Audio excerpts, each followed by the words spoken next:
기자 여러분 안녕하십니까. 더불어민주당 대전 대덕구 국회의원 박영순입니다. 준비해온 회견문을 먼저 낭독을 하겠습니다. 저는 이틀 전 임혁백 공관위원장으로부터 국회의원 의정활동 평가 결과 하위 10%에 포함되었다는 통보를 받았습니다. 통보를 받은 후 이틀간 지난 4년의 시간을 되돌아보았습니다. 100번을 되돌아보고 성찰해봐도 이번 공관위 결정을 도저히 납득할 수도 없고 수용할 수도 없습니다. 저는 지난 4년간 치열하고 성실하게 의정활동을 해왔습니다. 지난해 11월 중앙당 선출직 공직자평가위원회에서 제출을 요구한 모든 항목을 초과해서 달성했고 지역구 활동도 이른 새벽부터 늦은 밤까지 365일을 단 하루도 거르지 않고 최선을 다해서 누볐습니다. 지난 4년간 총 68건의 법안을 대표 발의했고 그중 27건의 법안이 국회 본회의에서 통과되어 약 40% 가까운 법안 통과율을 기록했습니다. 지난 2020년과 2022년에는 당으로부터 국정감사 우수위원으로 선정됐고 또 2021년에는 국토부 산하 기관들이 주는 국정감사 우수위원상을 받기도 했습니다.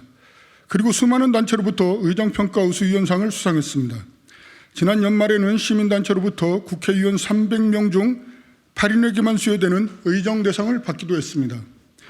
당에서도 민주당 대전광역시당위원장, 원내부 대표, 정책위 부의장 등 당직을 수행하며 당에 기여하기 위해 최선을 다했으며 지난 대선 당시 대전지역 총괄 상임선대위원장을 맡아 활동했습니다. 대전 전 지역에서 우리 당의 후보가 비록 석패하였지만 가장 보수적이라고 평가받는 대전 대덕구는 대전 지역 전 지역에서 가장 적은 표차인 0.91%를 기록했습니다. 대전 지역 7명의 국회의원 중 지역구 국비 예산 확보 내역을 살펴봐도 4년 내내 상위권을 기록했습니다. 얼마 전 참여연대를 비롯한 73개 시민단체와 17개 연대기구로 구성된 2024년 총선 시민 네트워크가 발표한 35명의 공천반대 현역의원 명단, 그리고 지난 1월 경실련이 총 8가지 기준으로 자체 검증에 발표한 공천 배제 34명, 철저 검증 72명의 현역 국회의원 명단 그 어디에도 박영순이라는 이름은 포함되지 않았습니다. 하지만 이런 객관적 사실에도 불구하고 더불어민주당은 저에게 하위 10%를 통보했습니다. 당의 선출직 공직자 평가 시스템에 의한 공정한 평가가 아니라는 반증입니다. 지난해 10월 제 지역구에서 22대 총선 출마를 선언한 박정현 전 대덕구청장을 이재명 대표가 지명직 최고위원으로 지명하면서 당내외에서 숱한 논란이 있었습니다. 저를 아끼고 지지해 주시는 많은 분들이 강하게 반발해야 한다.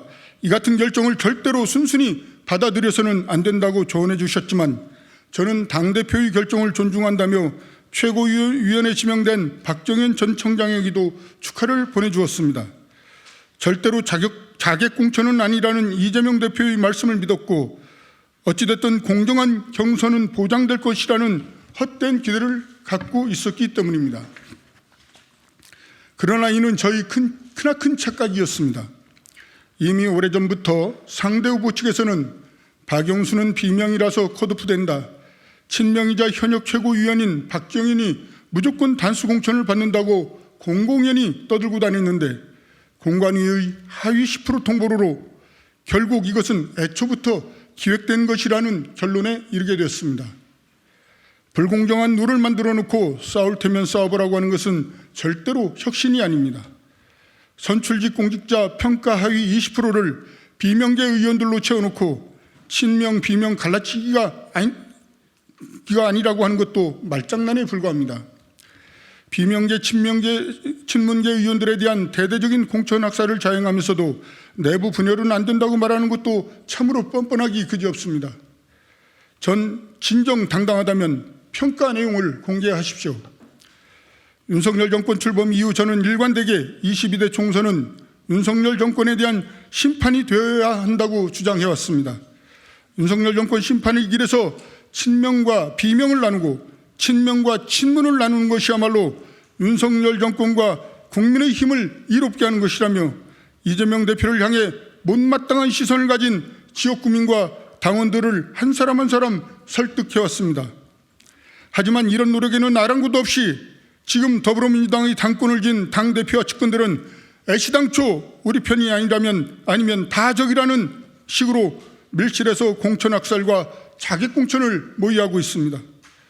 최근의 공천 파동 모습은 친명계 횡재, 비명횡사라고 놔두는 말을 부인하기 어렵게 합니다.